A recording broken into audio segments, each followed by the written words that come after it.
Hello students, आज इस video में हम क्लास 8 बुक आर.एस. अग्रवाल का नया चैप्टर स्टार्ट करेंगे, डायरेक्ट एंड इनवर्स प्रोपोर्शन। बच्चों, क्लास 8 की जितने भी हमने चैप्टर्स की वीडियो बनाई है सबका लिंक डिस्क्रिप्शन में दिया गया है। अगर आप देखना चाहते हैं तो वहाँ से देख सकते हैं। अगर आप क्लास 6 और क्लास 7 बुक आर.एस. अग्रवाल के चैप्टर्स की वीडियो देखना चाहते हैं तो क्लास 6 और क्लास 7 की प्लेलिस्ट का लिंक भी डिस्क्रिप्शन में दिया गया है। आप प्लेलिस्ट में जाकर किसी भी चैप्टर की वीडियो को देख सकते हैं। बच्चों, chapter 12 direct and inverse proportion, इसका मतलब क्या होता है? बच्चों, जो डायरेक्ट इन प्रोपोर्शन का मतलब क्या होता है? हमारे पास सपोज करो दो क्वांटिटी है एक्स एंड वाई। अगर हमारी एक्स क्वांटिटी इंक्रीज हो रही है तो वाई क्वांटिटी भी हमारी इंक्रीज होगी। अगर एक्स क्वांटिटी डिक्रीज हो रही है तो वाई क्वांटिटी भी डिक्रीज होगी। तो वो कहता है डायरेक्ट प्रोपोर्शन। इसी तरह इनवर्स प्रोपोर्शन कहता है अपोजिट होता है। अगर एक्स इंक्रीज हो रही है तो वाई डिक्रीज होगा, अगर एक्स डिक्रीज हो रही है तो वाई इंक्रीज होगा। जैसे यहाँ पर एग्जाम्पल में बताया भी गया है कि हमारे पास सपोज करो जो दो पेंसिल्स है हमारे पास, उसकी कॉस्ट क्या है? 8 रुपीज़ है। ठीक है, अगर हम 4 पेंसिल्स लेंगे तो क्या करेंगे? अब ऑब्वियसली यहाँ पर क्या है, जो है ये रेट जो है डबल हो जाएगा। मतलब यहाँ पर क्या है, पेंसिल हमारी इंक्रीज हुई, 2 से 4 हुई। ठीक है, रेट क्या हो गया? 8 से 16 हो गया। ठीक है ना, तो ये क्या हो गया? हमारा डायरेक्ट प्रोपोर्शन हो गया। अब यहाँ पर एक इन्वर्स का बताया गया है। अगर 3 जो पर्सन्स हैं वो एक काम को 8 घंटे में करते हैं, ठीक है ना, तो एक जो पर्सन है उस काम को कितने करेगा? 24 घंटे में करेगा। ठीक है, तो यहाँ पर क्या है, हमारे पास मैन क्या है? इंक्रीज हो गया, 3 से 1 हो गया, पर जो टाइम क्या है? 8 आवर्स से 24 आवर्स हो गया। तो टाइम हमारा क्या हो गया? इंक्रीज हो गया। मैन हमारे डिक्रीज हुए, टाइम हमारा इंक्रीज हुआ, तो ये क्या हो गया? डायरेक्ट इनवर्स प्रोपोर्शन हो गया। ठीक है, जैसे जैसे आप क्वेश्चन सॉल्व करेंगे ना वैसे वैसे आपको ये समझ आता जाएगा। पर आपने मुझे मैसेज करके जरूर बताना है कि आपको समझ आया कि नहीं आया। ठीक है, अब एक बार इसको रीड कर लेते हैं। डायरेक्ट प्रोपोर्शन, इसको डायरेक्ट वेरिएशन भी कहते हैं, इसलिए कभी कभी मैं अगर वेरिएशन वर्ड यूज करूं तो कंफ्यूज नहीं होना है। तो इनमें क्या कहा गया है? Two quantities X and Y are said to be in direct proportions if whenever the value of X increases, ठीक है, then the value of Y increases. If the value of x decreases then the value of y decreases in such a way that the ratio x upon y remains constant। मतलब कि जो x upon y आएगा वो constant होगा। Thus x and y are in direct proportion if x upon y equal to k, where k is a constant, that is x1 upon y1 equal to x2 upon y2 equal to x3 upon y3। जो भी आएगा वो कितना आएगा? ये के, मतलब कि वो जो है कांस्टेंट होना चाहिए, सेम होना चाहिए। ठीक है ना, ये क्वेश्चन में एग्जांपल है, इसको भी देख लेते हैं, इसके बाद हम क्वेश्चन को सॉल्व करेंगे। अब बच्चों जैसे यहाँ पर है, यहाँ पर क्या किया गया है कि एक्स एंड वाई हमारे पास दे दिया। ये हमारे पास x1 हो गया, ये y1, ये यहाँ पर दिया था ना x1 upon y1 equal to x2 upon y2। तो इसका मतलब ये है, ये x2 अपॉन y2 हो गया, x3 upon y3, x4 upon y4, x5 upon y5। ठीक है, अब बच्चों इसको देखो, आप देखोगे ये 3 1 3, 3 2 6 आया, 5 1 5, 5 2 10, यहाँ पर 1/2 आया, 7 1 7, 7 2 14, 1/2, 9 1 9, 9 2 18, 1/2, 12 1 12, 12 2 24, इसका भी 1/2 आया। मतलब कि इनको जब भी आप स्टैंडर्ड फॉर्म में लेके आओगे तो इनका सभी का सेम कांस्टेंट आ रहा है। ठीक है ना, मतलब कि जो सेम आ रहा है 1/2 आ रहा है, मतलब कांस्टेंट है ये। तो ये क्या हो गया? हमारा डायरेक्ट प्रोपोर्शनल हो गया। अगर ये सेम नहीं आ रहा होगा तो ये हमारा क्या हो जाएगा? इनडायरेक्ट इनवर्स डायरेक्ट प्रोपोर्शनल होगा, इनवर्स प्रोपोर्शनल हो जाएगा। ठीक है, अब हम क्वेश्चन सॉल्व करेंगे एक्सरसाइज 12A के। तो आपको जैसे जैसे एक्सरसाइज 12 के क्वेश्चन सॉल्व करोगे आपको ये चीज़ें क्लियर होती जाएंगी। बच्चों, क्वेश्चन 1 है एक्सरसाइज 12A का। Observe the table given below and in each one find whether X and Y are proportional. तो यहाँ पर मैंने क्वेश्चन 1 का तो टेबल बना दिया है। अब बच्चों यहाँ पर मैंने आपको बताया था अभी, तो ये क्या हमारा x1, ये y, x2, x3, x4, x5। ठीक है, अब डायरेक्ट प्रोपोर्शनल का मतलब क्या होता है? डायरेक्ट हम अगर लिखते हैं तो क्या होगा हमारे पास? जो x1 upon y1 equal to x2 upon y2 equal to x3 upon y3 equal to x upon y4 equal to x5/y5 equal to k, मतलब कि कांस्टेंट। ठीक है, तो अब बच्चों हम यहाँ पर लेते हैं जो हमारा x1/y1 है वो कितना है 3/9। ठीक है, अब हम इसको काटेंगे तो 1 यहाँ पर आया, 3 × 1 = 3, 3 × 3 = 9, तो कितना आया 1/3 आया। उसके बाद हमारे पास है x2/y2। ठीक है, वो क्या है 5/15, 5 × 1 = 5, 5 × 3 = 15, तो क्या आ गया 1/3 आ गया।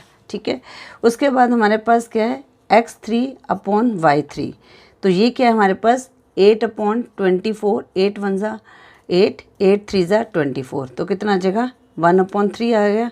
उसके बाद x4/y4, ये हमारे पास क्या है 11/33, 11/33, 11 × 1 = 11, 11 × 3 = 33, 1/3 आ गया।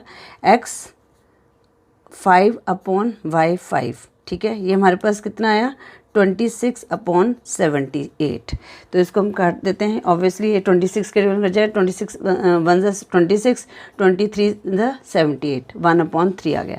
तो इनका ये क्या है सबका सेम आ गया। ठीक है, तो हम यहाँ पर लिख भी सकते हैं। So 3/9 equal to 5/15 equal to 8/24 equal to 11/33 equal to 26/78, कितना आया 1/3 आया। ठीक है, तो ये बिल्कुल हमारा सेम आया है, तो हम लिखेंगे so x and y are directly या डायरेक्ट प्रोपोर्शनल।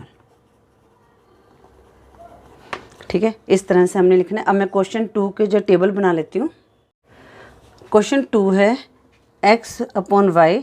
अब यहाँ पर क्या है 2.5/10 जो x1/y2 है। ठीक है, y1 है। ठीक है, तो बच्चों यहाँ पर आप सीधा इस तरह लिखेंगे x1/y1 क्या है 2.5/10।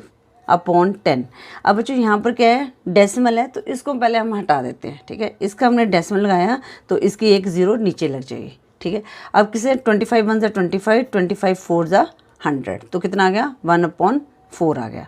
ठीक है, अब हम लेंगे x2/y2। x2 कितना है 4/16, 4 × 1 = 4, 4 × 4 = 16, तो ये कितना आ गया 1/4 आ गया।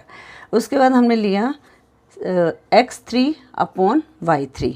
ठीक है, 7.5/30। अब ये किस पे जाएगा अब बच्चों यहाँ पर क्या है हमारे पास डेसिमल है, तो इसका डेसिमल हटा के यहाँ पर हमने 0 लगा दिया। ठीक है, तो ये हमारे पास आप देखिए पहले हमारे पास यहाँ पर कितना है 1/4 आ रहा है, तो आप 75 को 4 से मल्टीप्लाई करके देख लो। 4 × 5 = 20, 0 2 कैरी, 4 × 7 = 28 + 2 300। ठीक है, इस तरह से आपको एक गेस करके आपने चलना है, तो ये करके जरूर देखना है। तो 75 × 1 = 75, 75 × 4 = 300। उसके बाद हमारे पास है x⁴, y⁴, मतलब कि x4 हमारे पास कितने हैं 10/40, तो कितना है 10 × 1 = 10, 10 × 4 = 40, 1/4 आया। उसके बाद हमारे पास है x5/y5, ये कितना है 14/42। अब बच्चों ये किस पे जाएगा, अब बच्चों यहाँ पर क्या है 14 को 3 से मल्टीप्लाई करेंगे तो 14 × 1 = 14, 14 × 3 = 42 होता है, तो ये क्या है हमारे पास 1/3 आया है। तो ये जो रेशो है हमारी जो है सेम नहीं है। ठीक है ना, यहाँ तक तो 1/4 आया, पर जो हमारी 5th वाले है तो जो x5 वाली टर्म है वो हमारे 1/3 है, तो ये क्या है हमारा डायरेक्ट प्रोपोर्शन नहीं है। तो इसको हम कैसे लिखेंगे 2.5/10 equal to 4/16 equal to 7.5/30 equal to 10/40 not equal to 14/42। ठीक है, तो ये हमारा क्या है डायरेक्ट प्रोपोर्शनल नहीं है, तो यहाँ पे लिखेंगे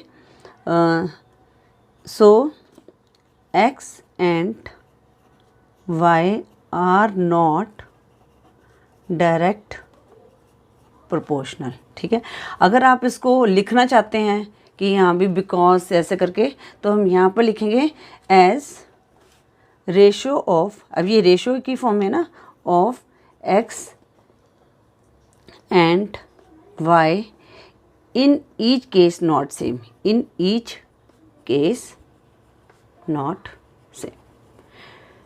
ठीक है बच्चों, इस तरह से आपने ये क्वेश्चन 2 को सॉल्व करना है। अब हम क्वेश्चन 3 करेंगे।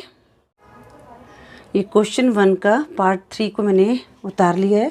तो बच्चों यहाँ पर क्या है, 6 तक का है, जो हमारी टर्म्स है 6 तक है। तो यहाँ पर हम लेंगे x1 upon y1 equal to 5 upon 15। ठीक है, तो 5 1 5, 5 3 15, तो कितना है 1 अपॉन 3 आ गया। उसके बाद x2 अपॉन y2 हमारे पास क्या है 7 अपॉन 21, 7 1 7, 7 3 21, 1 अपॉन 3 आ गया इसका भी। फिर उसके बाद हमारे पास है x3 अपॉन y3, वो कितना है 9 अपॉन 27, 9 1 9, 9 3 27, 1 अपॉन 3 आ गया। फिर हम लेंगे x4 अपॉन y4, ठीक है, वो कितना है 1 2 3 15 अपॉन 60 है। ठीक है, अब बेटा यहाँ पर क्या है 15 1 15, 15 4 60 होता है। ठीक है ना, तो यहाँ पर क्या है 1 अपॉन 4 आ गया। अब हम x5 अपॉन y5 भी देखेंगे, वो क्या है 18 upon 72।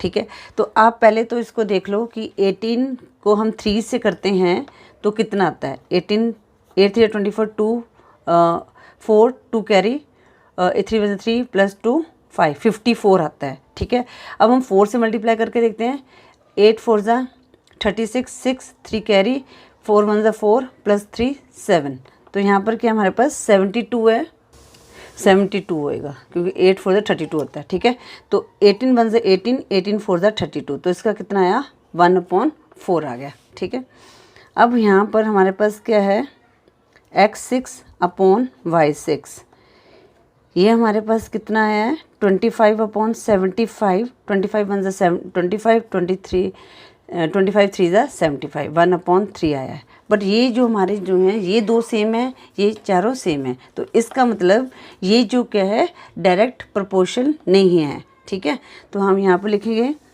5 upon 15 equal to 7 upon 21 equal to 9 upon 27।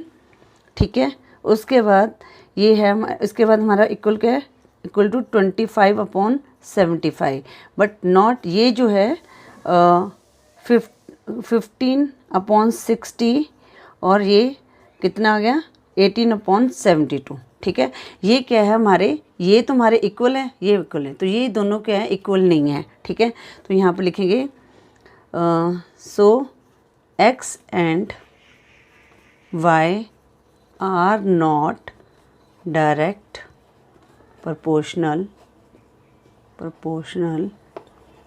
ठीक है, as ratio of x and y in each case not same। ठीक है, आई होप आपको ये क्वेश्चन जो 1 है अच्छी तरह समझ आ गया होगा। अब हम क्वेश्चन 2 को भी इसी वीडियो में कर लेंगे। बच्चों क्वेश्चन 2 है, if x and y are directly proportion find the value of x1 x2 and y1 in the table given below. अब बच्चों यहाँ पर क्या दिया गया है, x एंड y की वैल्यू, एक वैल्यू दी गई है 3 अपॉन 72। ठीक है, अब डायरेक्ट प्रोपोर्शन में क्या होता है, जो ये वाली वैल्यू है ये इसके इक्वल होगी, ये वाली वैल्यू इसके इक्वल होगी और ये वाली वैल्यू इसके इक्वल होगी। ठीक है, तो हम क्या करेंगे, पहले हम x1 की वैल्यू को निकालेंगे क्योंकि ये दोनों इक्वल है। ठीक है, फिर उसके बाद इस वैल्यू को हम इसके साथ निकालेंगे, फिर इसको इसके साथ निकालेंगे। ठीक है, तो क्वेश्चन 2 करते हैं। अब यहाँ पर हमारे पास क्या है x अपॉन y दिया हुआ है, तो ये कितना है, यहाँ पर पार्ट 1 लिख देते हैं 3 अपॉन 72। ठीक है ना, अब हमें पता ही है, ये आप ऐसे भी लिखते हैं since x and y are directly proportion, तो x and y equal to k। ठीक है ना, k क्या हमारा कांस्टेंट, अभी मैंने आपको बताया था स्टार्टिंग में। तो 3 अपॉन 12 अब इक्वल टू होगा x1 अपॉन 120 के, राइट। तो अब हमने क्या करना है, क्रॉस मल्टीप्लाई कर देना है, तो 3 into 120 equal to x1 equal to 72। अब बच्चों यहाँ पर x की वैल्यू निकालनी है हमने, तो x1 की वैल्यू जो है यहाँ आकर डिनोमिनेटर में चली जाएगी क्योंकि यहाँ न्यूमरेटर में है, अपॉन 72 इक्वल टू x1। अब ये किस पे कट जाएगा, 3 1 3, 3 1 3 2 6, 3 4 12। अगर 12 के टेबल में 12 1 12 0, 12 2 24, 2 5 10, तो हमारे पास क्या है 5 इक्वल टू x1। तो x1 की वैल्यू क्या आ गई हमारे पास 5 आ गई। ठीक है, अब यहाँ पर अब हमने क्या निकालना है, ये x2 की वैल्यू को निकालना है। तो अब हम यहाँ पर क्या आ गया था हमारे पास, x1 हमारे पास कितना आ गया 5 आ गया।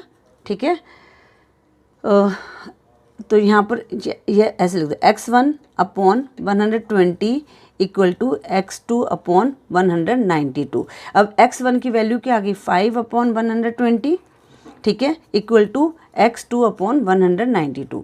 क्रॉस मल्टीप्लाई करेंगे, 5 को हम 192 से मल्टीप्लाई करें। देखो बच्चों, हमने ना आगे काटना होता है, जैसे हमने यहाँ पर काटा है तो मैं यहाँ पर सॉल्व नहीं कर रही हूँ, ठीक है ना, यहाँ पर मैंने काटा है ना, तो इसलिए इससे क्या होता है काटना ईजी हो जाता है। तो यहाँ पर अब 192 आया और यहाँ पर x2 इक्वल टू 120 आ गया।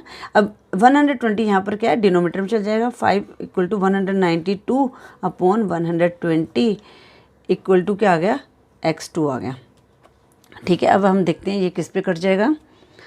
5 1 5, 5 2 10, 5 4 20। ठीक है, अब इसको आप डायरेक्ट देख लो, 24 है, 24 के टेबल में जो है 34 3 12, 24 मल्टीप्लाई 3 करें 3 4 12, 2 1 करें 3 2 72 आएगा। और किस पे आता है 8 4 32 आता है। ठीक है ना, तो 24 को हम 8 से मल्टीप्लाई करके देख ले, 8 4 32, 2 3 कैरी, 8 2 16 प्लस 3 192। ठीक है, थोड़ा सा हिंट मिल जाता है हमें। तो 24 8 192, तो 8 इक्वल टू x2, तो x2 की वैल्यू क्या आ गई हमारे पास 8 आ गई। ठीक है, अब हमने क्या निकालना है y1 निकालना है। ठीक है, इसको सॉल्व करते हैं पार्ट 3।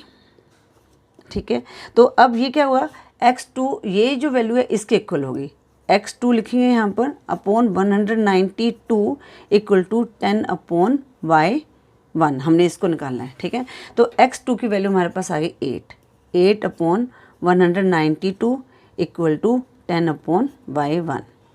ठीक है बच्चों, अब हम क्रॉस मल्टीप्लाई करेंगे तो यहाँ पर 8 इंटू y1 आ गया, 10 इक्वल टू 192।